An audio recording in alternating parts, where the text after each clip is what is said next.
아직은 아직 뭐 그냥 네. 저희도 내부적으로 계속 논의 중이라서 네. 확인된 연락드리죠.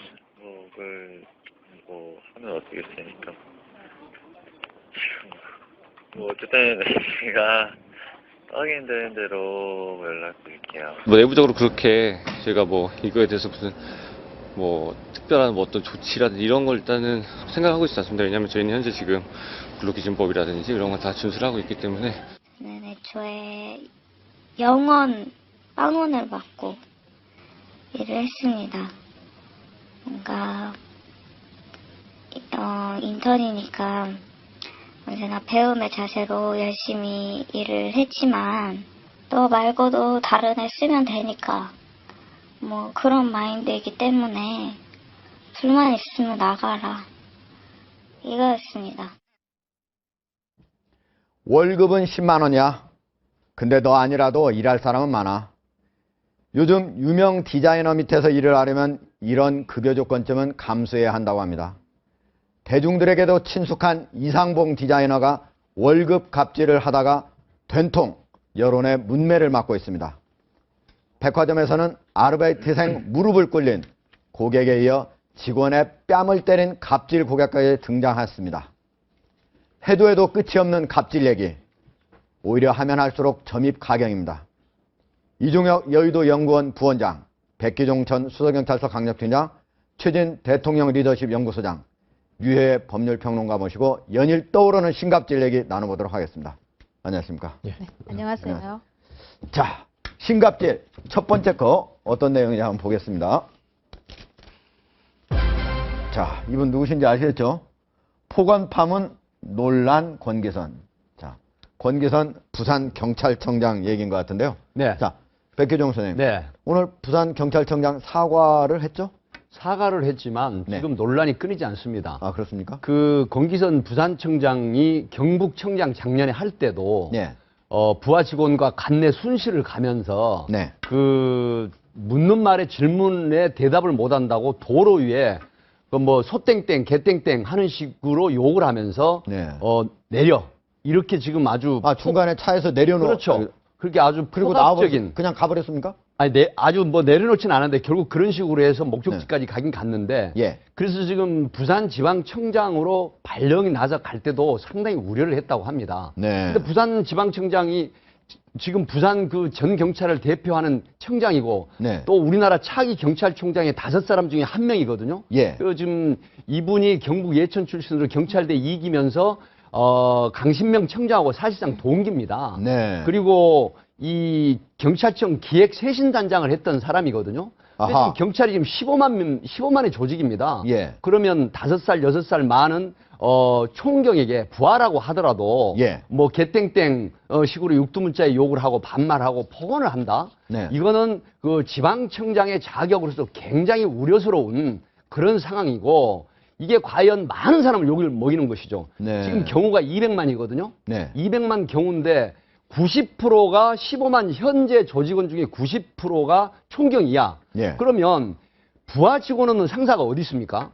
그럼에도 불구하고 어떤 우월적 그런 엘리트 의식이나 그 슈퍼 갑질하는 이런 의식. 그러니까 부하를 통솔하는 데서 억압하고 계급으로만 본단 말이죠. 예. 이렇게 슈퍼 갑질이 아니고 뭐겠습니까? 그런데 강신명 청장이 지금 구두 경고만 했어요. 예. 구두 경고라고 하는 거는 예. 문서상의 징계가 아닙니다. 어허. 앞으로 당신 조심하시오. 지켜보겠다 이런 얘기인데 예. 결국은 지금 가라앉지 않고 있습니다. 이 논란이. 그래서 사과를 하는 거, 그다음에 이런 구두 경고 징계를 떠나서 예. 좀 더 확실한 그런 조사가 이루어지고 한번 생각을 해보십시오. 우리 나오신 참 패널 분들께서 만약에 나이 적은 상사가 지금 어느 조직이라도 나이 예. 많이 먹은 부하 직원에게 뭐 소땡땡 개땡땡 하고 그 폭언 욕을 한다고 하면 그 예. 가족들이 지금 이걸 접하고 어떤 심정이겠습니까? 그러니까 과연 이 사람이 한 번 정도 뭐 자격이 소땡땡 개땡땡은 모르겠지만 10여 분간 계속 욕을 하면서 조진다. 네, 바로 20분간 계속한다. 이거는 상당히 네, 그 하정대 참기 어려운. 부장께서 말씀 네. 잘하셨는데요. 이게 작년에 그 부산지방경찰청장 발령이 나오고 가서 네. 그 한국 아세안 특별 정상회의 때 거기에 이제 순실을 나간 겁니다. 예. 근데 총경이 그 책임자인데 그걸 질책을 하려면 불러서 조용히 질책을 하면 되죠. 네. 10분에서 20분을 민간인하고 부하 직원들 보는 앞에서 그런 망신을 주고 말이죠. 예. 이게 과연 그분이 지금 그 건기선 지방경찰청장이 그 당시에 혹시 술을 먹고 순시를 나가지 않았나는 의구심이 들 정도로 지금 어이없는데 네. 이 부분은 정확하게 짚고 넘어가야 될 그런 지금 사건입니다. 알겠습니다. 예. 이런 비상식적인 행동이나 이 폭언들이 요 근래에 갑자기 생겨난 것인가? 네. 아니면 과거에도 대한민국에 비일비재하게 일어났는데 요 근래에 이제 문제가 된 건가? 네. 이제 이 부분을 쳐다보면 예. 저는 분명하게 말씀드릴 게 있어야 할 지위와 권위는 있어야 하지만 네. 이제는 자기의 계급, 지위, 권위만을 믿고 이런 비상식적 갑질을 하는 것은 더 이상 용납되지 않는 사회에 우리가 이제 접어들었다. 이것을 분명하게 갑오의 그동안에 소위 자신이 갑오의 위치에 있었다라고 생각하는 사람은 이제는 이걸 엄중히 느껴야 될 겁니다. 이제는 예. 더 이상 대한민국이 이걸 받아들이지 않을 겁니다. 대한민국이 어느 국가든 선진국으로 가기 위해서는 몇 가지가 필요하죠. 경제 발전도 필요하고 사회 간접 자본, 도로, 항만 이런 것도 필요하지만 정신적 간접 자본이 굉장히 중요합니다. 그런데 우리나라는 그동안에 소위 경쟁, 그 다음에 좀 삭막한 어떤 그런 좀 사회로 점점 변화하면서 예. 이런 있어야 할 정신적 품격, 인성 이런 것들이 제대로 이 살려내지 못하고 제대로 발달하지 못하는 소위 이와 같은 정신적 사회 간접 자본의 소위 말하는 이 좀 그 부족 사회 예. 이런 이제 사회로 왔지 않냐. 이제는 더 이상 용납되지 않는 사회이기 때문에 지금 예. 현재 우리 모두는 예. 이런 부분에 이제 경각심을 가지고 품격 있는 대한민국을 좀 만들어야 될 예. 그런 시기라고 봅니다. 예. 예, 이게 대한민국 갑질이 정말 갈 때까지 간 거 아닌가. 지금 경찰의 갑질은요, 다른 갑들하고 좀 차이가 있습니다. 특수성이 있는데, 아시다시피 지금 뭐 백화점이니 뭐 온통 비행기니 땅콩이니 뭐 갑질들이 많지 않습니까? 예. 그 갑질들을 제대로 통솔하고 조사하고 관리를 해야 될 게 경찰입니다. 예. 근데 갑질들을 제대로 다뤄야 될 갑이 저렇게 엉망진창이면 다른 갑질들, 문제 있는 갑질들을 어떻게 통제하고 어떻게 할 것인지. 그렇네요. 이건 정말 심각한 문제라고. 알겠습니다. 자, 류 교수님. 네. 이분 서초경찰서 총경 시절부터 아주 버럭서장으로 소문이 났던 분인데 네. 경찰청장은 어제 오후에 전화를 한 번 해가지고 강력하게 엄중 경고한다 한마디 하고 끝냈습니다. 네. 과연 10년 묵은 이 버릇 이 경고 한 번으로 고쳐질까요? 절대 고쳐지지가 않죠. 그리고 다른 경고도 아니고 벌점이 있는 것도 아니고 서면 경고였습니다. 네. 결국은 제19 구두 경고죠. 그렇죠. 예. 구두 경고였죠. 예. 제19 감싸기고요. 구두 경고란 건 아까도 말씀하셨지만 그냥 말로써 그렇게 하면 안 돼. 이겁니다. 문서로도 안 남고 효력 기간도 없다고 그러더라고요. 중재위원회도 열리지 않았습니다. 네. 법적으로 근거도 없습니다. 그냥 말로만 했는데 과연 그것이 그 사람의 마음과 몸을 다 움직일 수 있을까요? 저는 절대 그렇지 않다고 봅니다. 그 버릇은 사라지지가 않을 것이고요. 또 다른 피해자들이 나오겠죠. 네. 여기서는 고쳐서 되지 않는다고 봅니다. 예. 백혜정 총장님. 예. 지금 부산청에서는 지금은 여론이 이러니까 청장이 사과도 하고 뭐 이렇게 하겠지만 나중에 시간이 흘러가면은 인사처리나 이렇게 되면은 결국은 문제 제기한 사람들 여러 가지 다른 이유, 핑계를 들어가지고 불이익을 줄 것 아닌가. 특히 청문 감사관실에 일하는 직원들이 이런 불안감에 떨고 있다는데 어떻습니까? 그럴 가능성이 굉장히 높습니다. 지금은 워낙 여론이 안 좋고 하기 때문에 그 재빨리 뭐 조현아 부사장이라든가 갑질 논란의 당사자 그런 그 타산지석으로 삼아서 재빨리 그 사과를 했지만 지금 제가 경찰 출신으로서 한 번 해병은 영원한 해병이라고 하잖아요.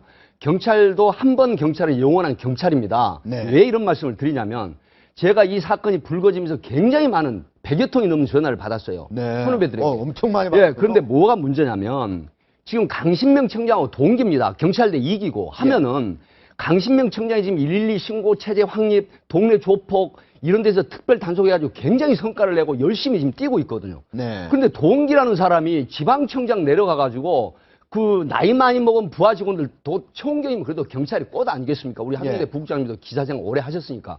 그런 어떤 사람을 앞에 부하들 앞에서 육두문자를 써가면서 하고 이렇게 하는 자체가 바로 경찰청장에 대한 그런 열심히 하는 체제를 무너뜨리는 거거든요. 네. 그리고 지금 내가 동기가 경찰청장으로 있다고 하면 더욱 몸조심하고 잘해야 되는데 말씀하셨지만 서초 소장 할 때부터 굉장히 유명한 사람으로 소문이 나 있어요. 네. 그럼에도 불구하고 굉장히 기획통이면서 굉장히 열심히 일은 잘하는 사람입니다. 하지만 예.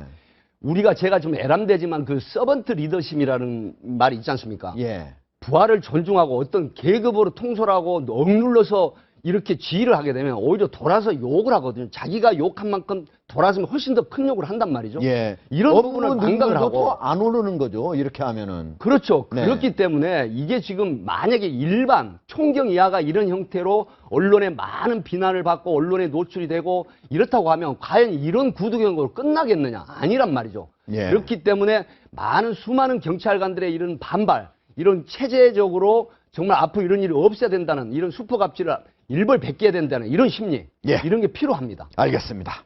자, 두 번째 신갑질 보겠습니다. 자, 그림으로 나와 있는데요.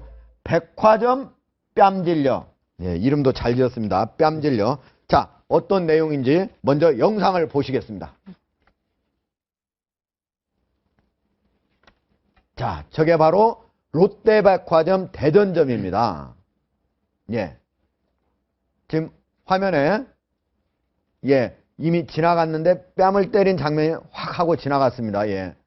사실은 그 뺨을 맞은 직원은 원래 저 자리에서 그 코너에서 여직원하고 싸우니까 가서 무슨 일이 있는가 하고 상급자이다 보니까 보다가 갑자기 뺨을 맞았다고 그럽니다.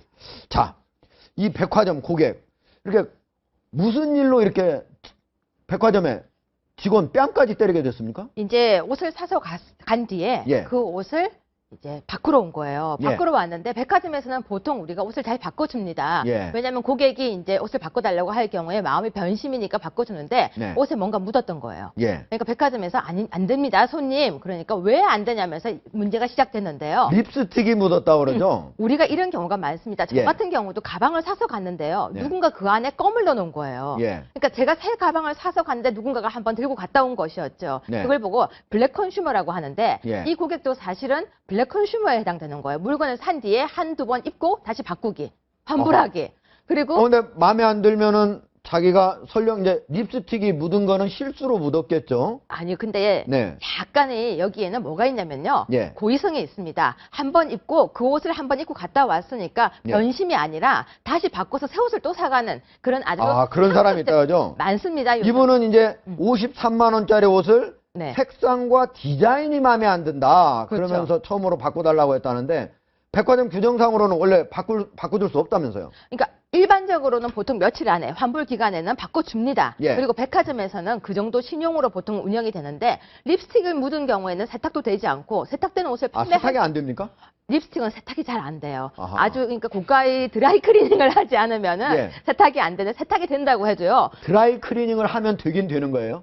돼요. 됩니다. 네. 하지만 그 옷을 누구에게 팝니까? 예. 할 수가 없는 것이죠. 드라이 클리닝을 한 번 한 다음에는 팔기 어렵다. 저 같은 경우도 드라이 클리닝한 옷을 사가지는 않는 것이죠. 예. 똑같죠, 마음이. 그러니까 백화점에서는 판매가 이제 이루어질 수 없는 물건이니까 환불이 안 된다고 한 것이고 예. 손님 입장에서는 내가 변심을 했는데 이 백화점에서 왜 안 되냐고 우기면서 싸움이 시작된 거거든요. 예. 근데 그 싸움을 가만히 들여다보면은 바꾸면 안 되는 물건인 거죠. 립스틱을 묻혀왔으니까. 원래는? 본인의 실수로 오염을 했던 고의는 아니겠지만 안 되는 알겠습니다. 물건을 우긴 것이죠. 예. 백희동 시장. 네. 근데 결국은 바꿔줬어요? 왜 바꿔줬어요, 그러면? 바꿔주는 바꿔주면 이유가 안 되잖아요. 사실상 이 백화점에도 문제가 있는 겁니다. 예. 왜 그러냐면 기본 매뉴얼을 만들어야 돼요. 예를 들어서 뭐 일주일이나 10일 이내에 환불이 안 된다, 교체가 안 된다 이런 예. 기본 매뉴얼이 필요한데 루즈가 묻은 립스틱이 묻은 옷을 와서 바꿔달라고 하고 방금 말씀하셨지만 블랙 컨슈머 형태의 욕설과 폭행, 소란 그럼 백화점에 벌써 매출이 떨어지는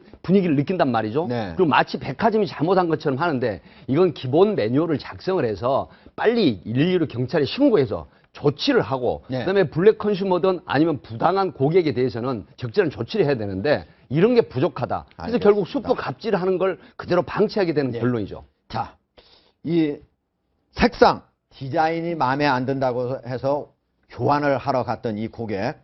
그러나 마음에 안 든다고 하더라도 직원의 뺨을 때려서는 안 되죠. 앞으로는 이런 일이 재발하지 않기를 바랍니다. 자, 세 번째 신갑질 보겠습니다.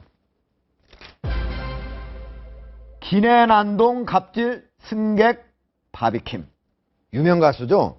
자, 최진 소장님. 예. 어떤 일이 있었던 겁니까, 바비킴? 뭐 이코노미석에서 이제 비즈니스석으로 자리를 올려달라고 했는데 예. 그게 잘 착오로 안 된 모양입니다. 이코노미에서 그러면은 한 등급 단계, 비즈니스석으로 예. 이미 올려서 갔는데 잘 서비스가 안 됐다. 아주 거기서 이제 예약부에서 제대로 이제 안 된 거죠. 네. 그러니까 본인의 마일리지를 사용해서 예. 자기 본인은 이코노미를 끊은 뒤에 예. 비즈니스로 마일리지로 업그레이드를 해달라고 예약을 했는데 예. 예약에서 실수가 있었던 건 확실한 것 같아요. 예, 그러니까 본인이 그러니까 자리를 비즈니스석으로 갔어야 되는데 가보니까 당신은 그래서- 이코노미다. 예, 사고가 생긴 거예요. 이렇게 된 거네요. 예. 그래서 네. 이제 바로 항공사에서 사과를 했죠. 네. 그리고 여기서 크게 어필을 하지 않고 들어갔는데 예. 들어가서마자 무슨 생각인지 술을 홀짝홀짝 마시더니 예. 어느 순간 완전히 확 사람이 변한 거죠. 예. 그래서 거기서 이제 악을 쓰고 난동을 피우고 완전히 야수로 돌변해버린 거죠. 네. 근데 이제 알고 보니 평소에 주사가 상당히 세다는 것이 원래. 예, 그리고 그런 사건이 여러 번 있었다는 겁니다. 이를테면 뭐 술집에서 2층에서 술 먹고 뛰어내리려다가 예. 아슬아슬하게 자칫하면 이제 허리 뭐 하반신 마비가 될 정도로 네. 상습적으로 술로 인한 문제가 많이 생겼는데 하필 또 요즘 땅콩 문제로 비행기가 많은데 또 비행기 안에서 예. 이런 갑질 논란이 이렇게 생긴 데다가 또 본인도 유명 스타이기 때문에 예. 여러 가지 흥행 요소를 한 4대까지를 갖춰버린 겁니다. 네. 그러니까 완전히 갑자기 요즘에 아주 악한 슈퍼 갑질의 스타로 떠올라 버린 거죠. 유명 스타에서 나쁜 미국의 스타로. FBI에서는 어떤 이분이 얼마나 유명한 사람인가 그런 것까지는 몰랐을 텐데 결국 바로 미국에 도착하자마자 조사를 받았죠. 네, 기내 난동과 성추행 혐의로요. 지금 FBI 성추행도 있습니까? 네, 기내에서 승무원에게 뭐 허리를 만진다든지 아주 성적인 술이 취한 상태에서 모욕적인 발언을 한다든지 하면서 승무원이 견딜 수 없을 만큼 모욕을 주게 됩니다. 그래서 공항에서 이제 FBI에 가서 지금 조사를 받고 있는데 혐의는 2가지입니다. 기내 난동과 성추행입니다. 예. 우리가 이런 사건에서 네. 이 사건에 이게 어떻게 된 거냐 이 분석도 중요하지만 더 예. 중요한 것은 우리가 시대가 변화하고 있음을 알아야 됩니다. 예. 옛날에는 죽어 지내던 참고만 지내던 을이 이제는 더 이상 참고 지내지 않는 시대가 되었습니다. 바람직한 것이죠. 이제는 인권이 신장이 되고 그리고 이제는 지위나 빈부의 차이를 가지고 인간의 존엄, 이 평등의 문제가 이제는 더 이상 가불관계로서 존재하지 않는 시대에 왔다. 이런 것들 알아야 되고요. 네. 권총장의 폭언이라든지 아까 빰질려라든지 또 지금 바비킴의 이런 문제가 예. 옛날에 대한민국에 아마 다반사로 있었던 일일 수도 있습니다. 네. 그런데 이제는 왜 이런 것들이 사회 문제가 되고 그리고 국민들의 공분을 일으키는가? 이제는 뭐냐면 우리가 이런 부분에 관해서 절망만 할 게 아니라 이거는 대한민국이 이제는 건강하게 변화하려고 하는 하나의 어떤 이제 조짐이다. 이렇게 예. 보고 하나의 제가 진통. 진통이고 이걸로. 그러나 이제 여기서 우리가 분명하게 교훈을 얻어야 될 것은 뭐냐면 소위 이 나라의 갑질이라고 자기의 위치를 그렇게 생각하던 사람들은 자숙하고 이 변화를 어떻게 받아들여서 이제는 바람직한 사회에 가는데 일원이 되느냐. 네. 이런 점에 좀 더 깊은 자성을 해야 될 겁니다. 예. 바비킴 씨 이제 42세가 됐는데요. 부록의 나이도 넘었으니까 자, 행동 거지를 신중히 하도록 해야 되겠죠. 자, 마지막 신갑질 보겠습니다. 청년 착취 대상 이상봉. 이상봉 하면은 아주 유명한 아주 패션 디자이너죠. 예. 그런데 청년 착취에서 대상을 받았다? 이게 무슨 말입니까? 이제 이게 이분은 잘 아시다시피 대한민국 패션계 아주 거장이고요. 또 재미있는 것은 2013년도 이분이 보니까 복지부 장관의 또 좋은 상을 받았더라고요. 예. 그런데 이분이 이번에 이제 한 게 뭐냐면 오늘 이 청년 착취 대상의 대상이 패션 노조와 그리고 청년 유니온. 청년 유니온은 우리나라 최초의 세대별 노동조합. 청년들의 소위 말하는 노동권을 보장하고 생활 안정 이런 차원의 얘기입니다. 바로 거기에서 그 두 곳에서 투표를 했네요. 투표를 했는데 예. 59표가 이제 이상봉 씨가 차지를 했죠. 그 내용을 보니까 뭐냐면 예. 소위 인턴들 패션계에 앞으로 진출하려고 하는 우리 젊은 청년들에게 예. 아이디어나 패션에 관한 일들을 시키고 인턴은 일당 3만 원, 5만 원. 또 3만 원, 5만 원. 예. 한 달- 10만 원, 30만 원. 네. 한 달에요. 예. 그리고 정규직 같은 경우에 정식 하루도 직원 아니고 한 달에 10만 원 준단 말이에요. 예, 그렇죠. 이제 그건 이제 소위 뭐냐면 이런 겁니다. 이것도 또 다른 의미, 이건 두 가지 의미로 봐야 되는데요. 예. 뭐냐면 패션을 업으로 하려고 하면 내 밑에 와서 예. 이런 일을 하는 것 자체를 오히려 영광으로 알고 영광으로 봐야 된다. 그러니까 이런 류의 시대가 있었죠, 옛날에. 화면에 보니까 지금 야근 수당까지 포함해도 견습은 10만 원이네요. 그러니까요. 인턴은 30만 원. 그러니까 이거를 옛날에는 이 대한민국의 다반사로 지금도 아마 구석구석에 여러 분야에 아마 이런 류의 갑질이 일어나고 있을 겁니다. 그런데 이제 이것은 뭐냐면 네. 노동 착취가 되는 시대입니다. 그리고 우리 젊은이들이 지금 얼마나 이 대한민국의 절망의 세대거든요. 3포 세대라고 할 정도의 세대인데 차제에 저는 참 이런 오늘 이거 거명되고 있는 우리 이 모든 사건들을 쳐다보면서 저는 참 가슴이 먹먹해지는데 이 부분에 관련돼 가지고 정말 대호각성이 아마 있어야 될 겁니다. 이건 더 이상 저는 용납할 수가 없습니다. 네. 우리 사회가 받아들일 수가 없고요. 이런 분야가 상당히 많습니다. 예. 우리가 헤어 디자이너라든지 의상 디자이너 그리고 또 뭐 손톱, 네일 모든 그 디자인 업계에서는 문화생으로 배우는 것을 이제 자랑으로 여기는 그런 세계가 있었습니다. 워낙 유명한 분이니까 그렇죠. 그냥 내가 이건 돈 월급이라고 생각 안 하고 배우면서 돈을 못 바칠 망정 예. 받는 것을 영광으로 하던 그런 시절이 있었습니다. 꽤 옛날이죠. 60년대, 70년대, 80년대까지였죠. 예. 그리고 작가 문화생도 있었고요. 돈을 받는 것이 아니라 선생님 밑에서 자비를 하고 뿐만이 아닙니다. 우리 학교 안에 석사생, 박사생도 예. 돈 한 푼 안 받고 교수님들 일을 해주던 시대도 있었고요. 예. 그리고 지금 우리 방송국에 계신 작가 선생님들도 제가 알기로는 많은 돈을 받지 않고 처음에 초보 시절에 하는 걸로 알거든요. 그런데 그 시절이 지나간 거예요. 이제는. 네. 내가 그리고 그분이 만약에 이 이상봉 씨가요. 그 돈을 작게 줬지만 직접 가르쳤다면 또 말이 다를 건데 직접 안 가르쳤다는 거예요. 가르치지 않고 자신의 얼굴을 한 번도 내밀지 않고 밑에서 일만 시켰기 때문에 이런 문제가 나온 거죠. 배웠다면 차라리 말이 안 나왔을 텐데. 행복 나눔 인상. 오죽하면 예. 행복 나눔 예, 인상. 오죽하면 전 패션 노조에서 예. 그 최악의 참 상을 줬겠습니까? 저는 단순히 페이가 적은 급여가 적은 걸로만 하는 건 아니고 보면은 쓰레기통 치우는 것이 최고의 업무인 것처럼 교육하고 네. 그리고 본인이 밥 먹으려고 턱 밥상에 앉으면은 완전히 초고속으로 숟가락 젓가락을 쫙 세팅을 해야 돼. 그런 아주 최고의 그런 독재적인 그런 문화를 갖고 있기 때문에 이래저래 이제 악독하게 뽑힌 건데 제가 그저께 사실은 사회학자들 5명하고 세미나 때문에 모인 적이 있습니다. 예. 그래서 이제 수퍼 갑질 얘기가 나왔는데 갑질을 하는 사람들이 공통점 하나를 얘기하는데 이건 예. 여담입니다만은 부모가 부자인 사람이 되게 공통점이 가장 많다. 근데 부자는 돈 얼마나? 현금으로 한 100억 정도. 그럼 그 돈이 어떤 돈인데 자식이 마음대로 사업을 해서 망가뜨려도 3번, 4번 정도는 아무렇지 않게 도와줄 수 있는 네. 돈이랍니다. 그 100억 정도가. 예. 네. 알겠습니다. 부모가 자, 돈이 많기 바로 때문에. 예. 지금 말씀하신 패션 노조 대표 예. 우리가 한번 전화로 연결을 해봤습니다. 한번 직접 패션 노조 대표의 얘기를 들어보도록 하겠습니다. 여보세요? 네, 안녕하세요. 패션노조 대표 배트맨 D입니다. 네, 안녕하십니까? 네, 자, 안녕하세요. 이번에 예. 시상식 퍼포먼스를 벌였죠? 네, 맞습니다. 예, 왜 그 퍼포먼스를 벌이게 된 건가요? 그 이유는 저희 이상봉 사장님께서 이 협회장으로 계시는 네, 한국 패션 디자이너 연합회라고 있는데 네, 이 연합회에서 연말 행사로 올해 디자이너상을 이렇게 수여하시는 모습을 이제 보고 나서 아하. 예. 그거를 저희도- 풍자해서 바로 예. 청년 차취 대상을 준 거군요. 예. 저희들도 이제 청년 사치에 이렇게 앞장서신 예, 오너 디자이너 분들을 이렇게 마땅히 치하해야겠다는 생각에 추진하게 되었습니다. 네. 지금 방금 우리 패널 분들께서도 말씀을 하셨는데 한 달 월급이 10만 원, 30만 원 맞습니까? 예, 뭐 저희가 이제 이상봉 씨에 대해서 이제 폭로한 거는 네, 예, 견습 10만 원, 뭐 인턴 누구는 30만 원, 누구는 60만 원, 예. 뭐 전직원 한 110에서 뭐 120, 뭐 그 정도로 저희가 폭로를 했고요. 예, 그리고 이제 다른 분들도 협회장이라고 하시는 분이 한국 패션계를 대표하신다는 분이 그 정도인데 예, 뭐 다른 디자이너 분들도 이렇게 유명하신 스타 디자이너 분들도 뭐 40만 원, 50만 원, 뭐 기준도 룰도 없고 예. 어떤 좀 무법지대에 놓여 있는 그러한 상태가 지금 이루어지고 있습니다. 네. 그러면은 결국은 이상봉 씨만 문제가 되는 게 아니고 결국 네네. 패션업계 전체에서 이런 일들이 벌어지고 있다는 얘기잖아요.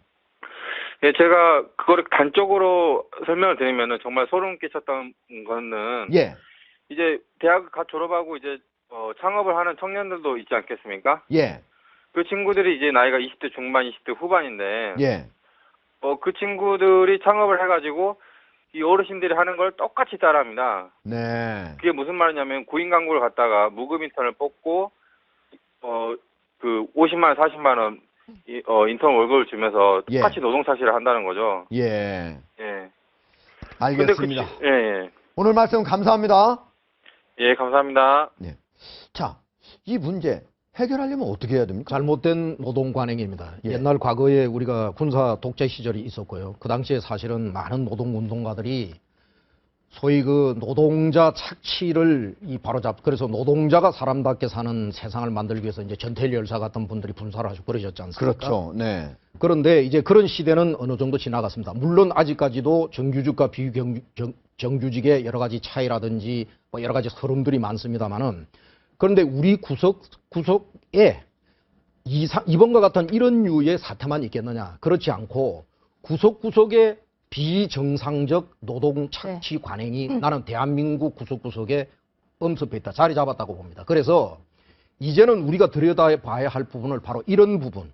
이들을 절망으로부터 구해내고, 그리고 그들이 정상적으로 그 자기의 희망의 길을 걸어갈 수 있는 이런 사회 구조를 만들지 않으면 알겠습니다. 대한민국은 미래가 없어지는 거죠. 제가 맞습니다. 진짜 딱 한 예. 말씀만 드리자면 예. 지금 아까 말씀하셨듯이 지금이 진통 과정 같습니다. 그래서 네. 얼마 전에 기억이 나시겠지만 질소 과자로 배를 만들어서 한강을 건넌 그런 네. 젊은 아이들의 퍼포먼스가 있었습니다. 예. 그리고 과자 양이 많아졌거든요.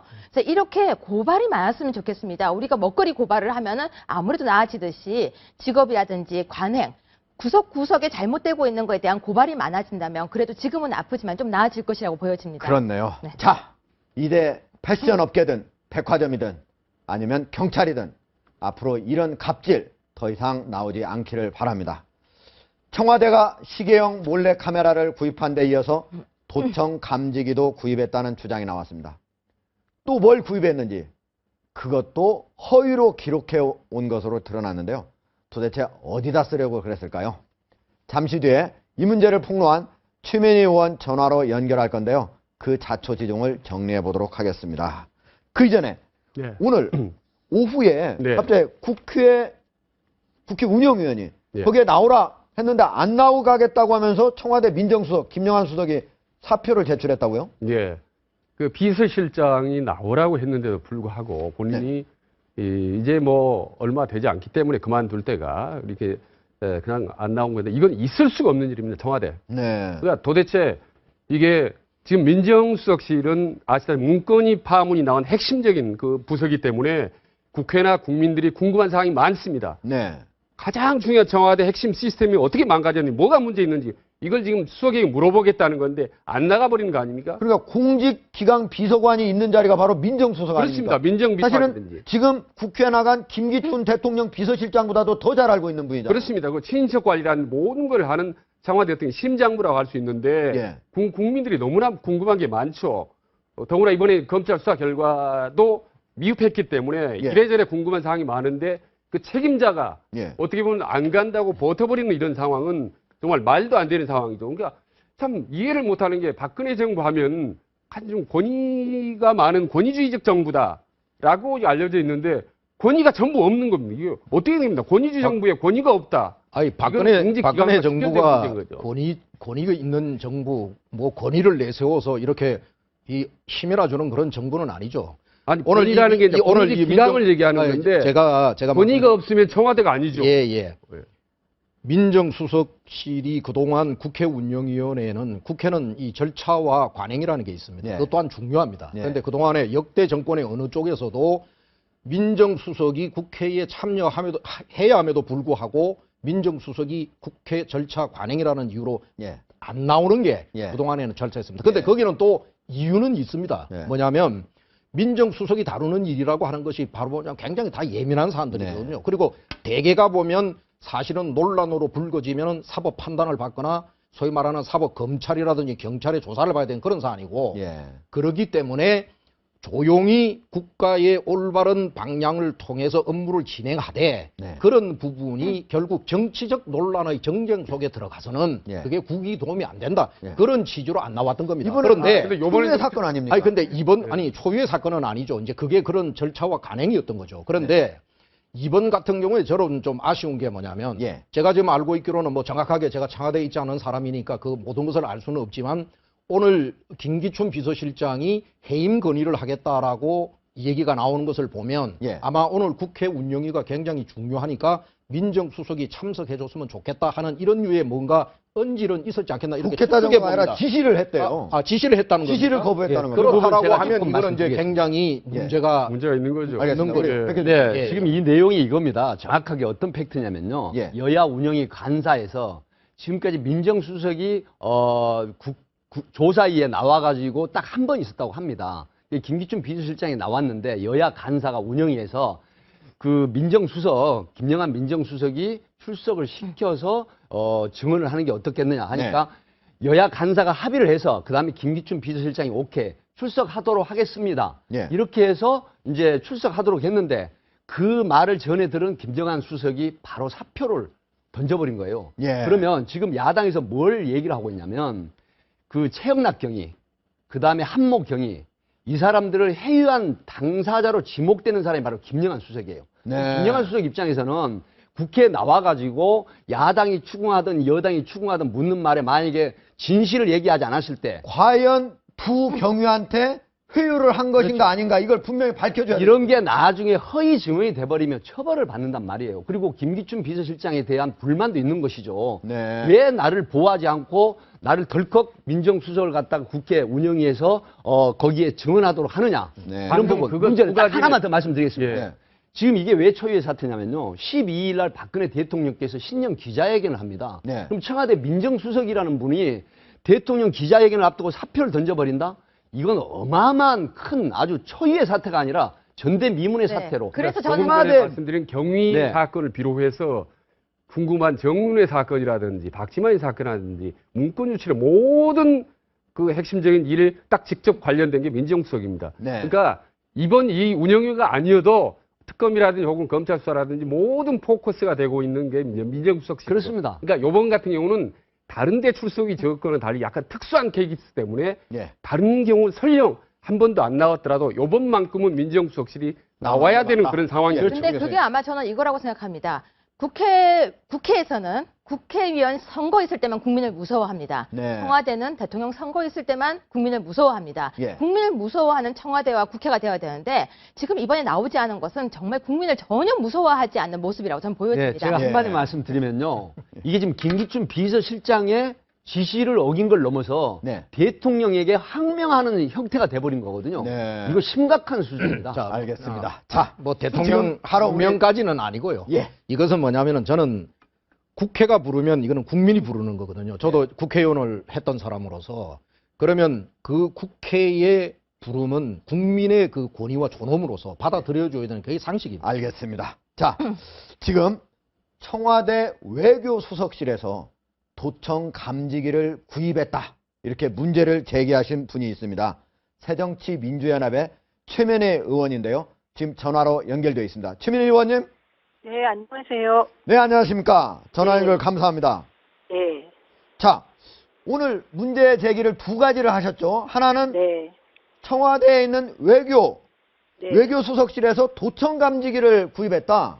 네. 근데 도청 감지기를 왜 거기서 구입한 겁니까? 일단 뭐 오늘 답변으로는 필요해서 했다는 겁니다. 그런데 필요해서 했다.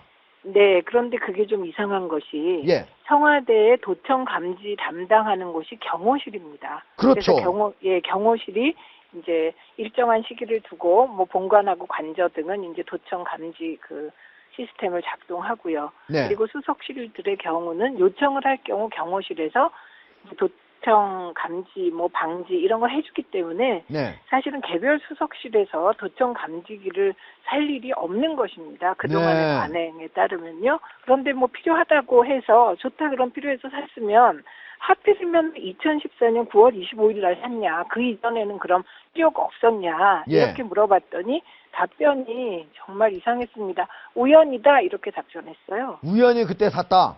네, 그게 납득이 안 가죠. 왜냐하면 2014년 9월 25일이 하필이면 왜 이날이냐. 네. 임기가 시작된 게 2013년 2월이잖아요. 2월 25일. 예. 그럼 그때부터 외교수석실은 같은 역할을 했을 거잖아요. 네. 그때부터 샀으면 오히려 오늘 답변이 이해가 가는데 하필이면 2014년 9월 25일인데 왜 그랬냐 그랬더니 엉뚱하게 우연이다 이렇게 말씀하셔서 제가 최 추가로 의원님. 조금 더 여쭤보려고요.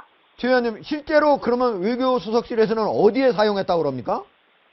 뭐 외국에 나갈 때도 필요하고 뭐 필요하다 뭐 이런 얘기였는데요. 예. 일반적인 얘기였습니다. 그래서 예, 좀 더 예. 구체적으로 제가 질의를 구체적인 해볼 답변을 생각입니다. 결국 안 한 셈이군요. 그렇죠. 왜냐하면 핵심은요. 2014년 9월 25일 왜 하필 이때 샀냐거든요. 이때 무슨 일이 있었기에 예. 외교수석실이 자체적으로 도청 감지기가 필요했냐. 이게 핵심인데요. 예. 거기에 대해서는 우연이다 하니까 그건 뭐 좀 예. 답변이라고 할 수 없습니다. 최 의원님, 오늘 한 가지 더 추가로 얘기를 하신 게 있었는데, 네. 청와대가 그동안 여러 가지 고가의 집기, 네. 가구들을 사면서 실제로는 저가, 싸구려 물품인 것처럼 기록을 해놨다, 이런 얘기를 하셨는데, 실제로 그렇게 많이 해놨습니까? 네, 청와대 구입 물품은 조달청을 통해서 구입하는 게 있고 자체 구입이 있는데요. 예. 조달청을 통해서 구입한 건 단 하나도 자산명과 식별명이 다른 게 없었습니다. 무슨 명과 무슨 명이요? 실제로 산 것과 예. 물품 목록, 식별명 예. 그게 일치해야 되는 거거든요. 그런데 청와대 거는요. 1261개 중에 779개가 예. 자산명과 식별명이 일치하지 않습니다. 네, 이거는 그래서 그러니까 779개는 청와대가 직접 구입한 거라 이거죠. 네, 그러니까 1261개를 청와대가 구입했는데 예. 그 중에 779개가 구개가? 실지 있는 물품하고 네. 청와대가 식별해 놓은 그 번호하고 안 맞는 거죠. 네. 왜 이렇게 안 맞게 해놨습니까? 청와대 답변은 이제 청와대가 똑같은 의자를 사도 청와대가 사려고 한 물품이 조달청의 식별 목록에 없었다는 얘기예요. 해명이. 네. 그래서 다르다. 그런데 이건 법 위반입니다. 예. 그 가구 같은 경우에 서로 원래 산 가구의 가격하고 네. 샀다고 기록한 가구의 가격 차이가 많다면서요. 네, 어떤 곳은 뭐 예를 들면 실제로 산 건 한국 가구에서 침대를 사서 이게 네. 뭐 669만 7천 원이거든요. 예, 그런데 669만 7천 원짜리. 네, 예. 그런데 에이스 침대는 이거보다 뭐 가격이 훨씬 떨어져서 100만 원 이상 차이가 나는 경우가 있고요. 네. 그런 식으로 실제로 있는 것이 사겠다고 애초에 했던 식별명보다 대체로 다 실지 있는 것이 더 고가입니다. 예. 최민희 의원님, 네, 오늘 전화 연결 고맙습니다. 네, 고맙습니다. 예. 자, 유해 교수님. 네. 이게 우리 화면에도 좀 비춰주십시오. 그 서로 가구 실제로 산 거하고 네.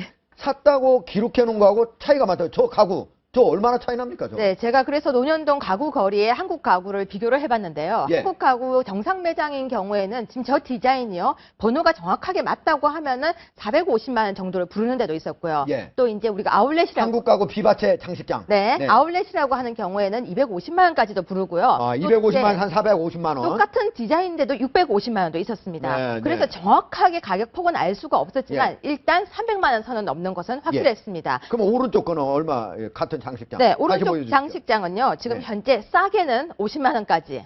50만 네, 원. 그리고 비싸게는 70만 원 선에서 구입이 가능한 물건이었습니다. 네. 그래서 지금 가격 차이가 적어도 5배, 6배 정도는 좋게 나고 있었습니다. 예. 자, 그 다음 한번 제품을 볼까요?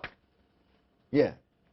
의자였죠? 예, 저 의자는 어느 정도 차이가 납니까? 네, 허위 식별처 의자 같은 경우는 한 50만 원 선에 구입한 거였고요. 예. 코브라 윙 리클라이너 같은 경우는 보통 평균적으로 한 300만 원 선이 넘는 거였습니다. 한 6배 이상씩, 6배, 7배 차이가 나는 것들을. 평균적으로 그랬습니다. 자, 그런데, 이종혁 부원장님. 청와대는 좀 비싼 가구 놔도 되는 거 아닙니까? 아니, 청와대가 비싼 가구를 놔야 된다는 법은 없죠. 그런 법이 없죠. 근데 제가 우선 좀 오늘 문제 제기. 아니, 외국에 정상도 오고 좀. 아니, 그러잖아요. 제가 우선 문제를 좀 하나씩 좀 예. 말씀을 좀 드리면, 우선 그 도청 탐지기를 했다. 외교안보 예. 수석실에서. 네. 근데 나는 왜 이 양반들이 이렇게 답변을 하는지 참 답답하네요. 왜 그러냐면, 도청 탐지기는 요즘에가 참 알다시피 지금 대한민국의 종북 이 좌파 세력들 대북 세력들이 많이 침투해 있고요. 네.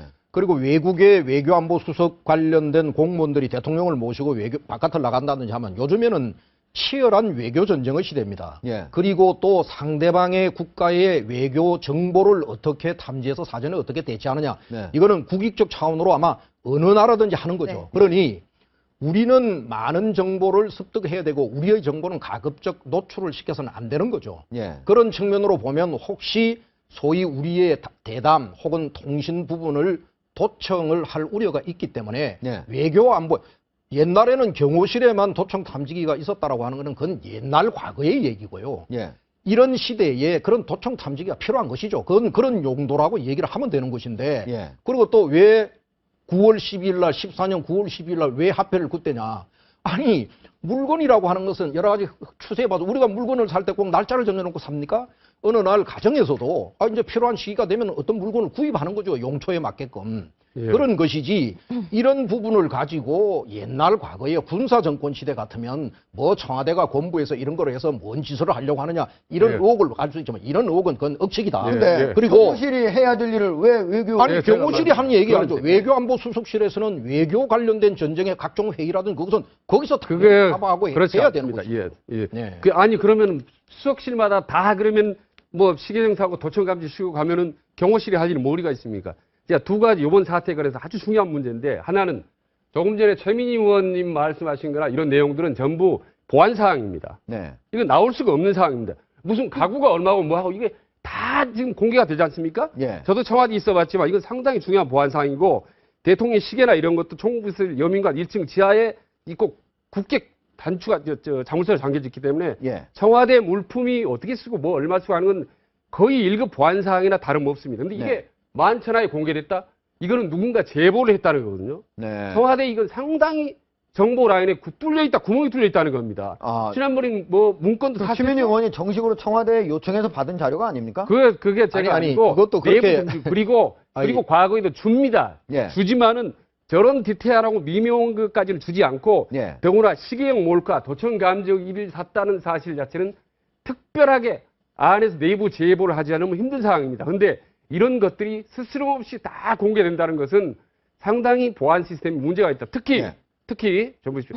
청와대 대통령이 뭐 전부 보안이고 폐쇄주의고 이런 닫혀 있다라고 비판을 받는데 정작 이런 부분에서는 전부 지금 공개 있고 열린 청와대고 정보 이번 이제 문건도 전부 나간 거 구멍이 예. 뻥뻥 뚫린 거 아닙니까? 이거 하나가 문제고 또 하나 중요한 문제가 아까 조금 전에 이제 도청 감지기를 만약에 외교안보 수석실이 쓰고 여기저기 별도로 사용했다라는 거는 세 가지 중에 하나입니다. 하나는 첫째는 예. 경호실이 담당하는 주 업무가 경호실이 담당하는 업무가 제대로 기능을 못하고 있거나 네. 1번이고 그렇네요. 두 번째는 비서실이 경호실을 우습게 보거나 얕잡게 보고 별도의 그 경호실의 업무를 하거나 네.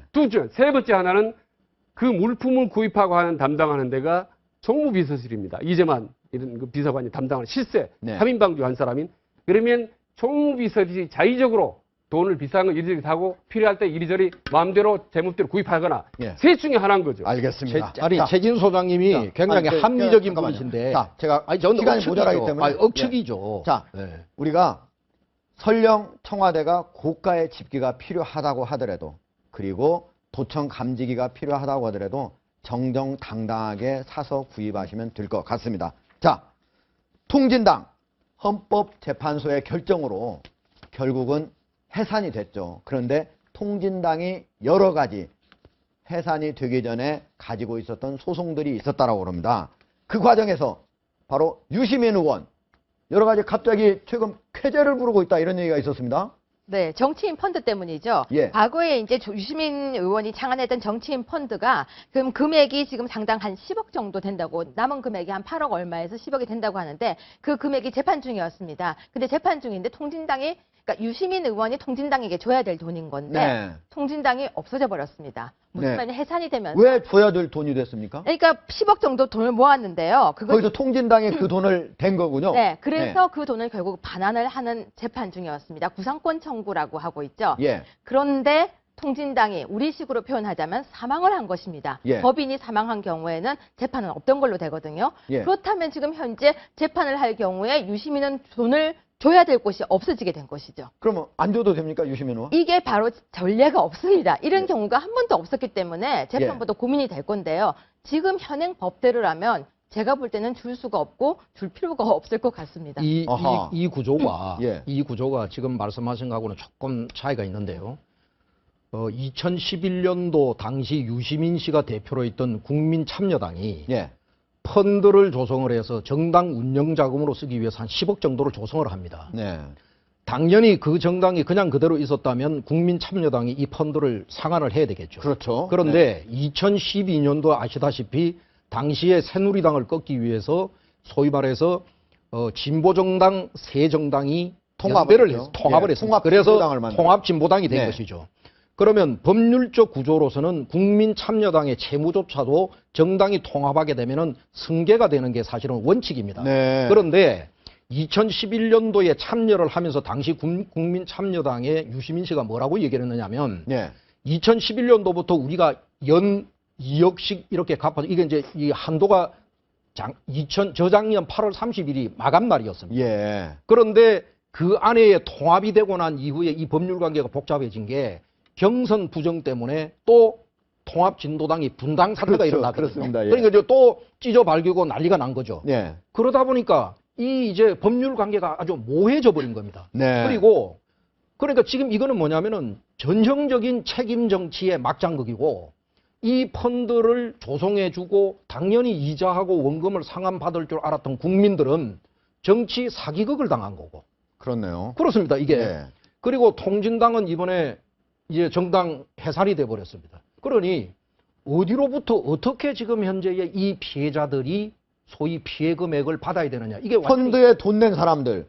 완전히 지금 피해자가 된 받을 자리가 없어져 버린 네. 거예요. 그래서 이게 정말 참 이건 먹튀 정당이라고 할 수밖에 없는 근데 이 사안이 금액이 되거든요. 지금 8억 7천 정도가 되면 모양 상당히 그렇죠. 큰 예, 금액입니다. 그리고 전체적인 모양도 되게 안 좋습니다. 통진당이 계속 돈 문제만 가지고 하는데 그러니까요. 또다시 돈 문제를 가지고 뭐 감내 안에 유시민 전 대표 같은 경우도 8억 7천 벌었다고 웃을지 모르겠으나 네. 이미지상으로는 상당히 타격이죠. 이 통진당 사태 말려들어서 네. 옛날 돈을 지금 구상을 하느냐만 이런 모양은 이래저래 통진당한테는 아주 참 좋지 않은 악재라고 알겠습니다. 봅니다. 자, 저는 1분 뒤에 돌아오도록 하겠습니다.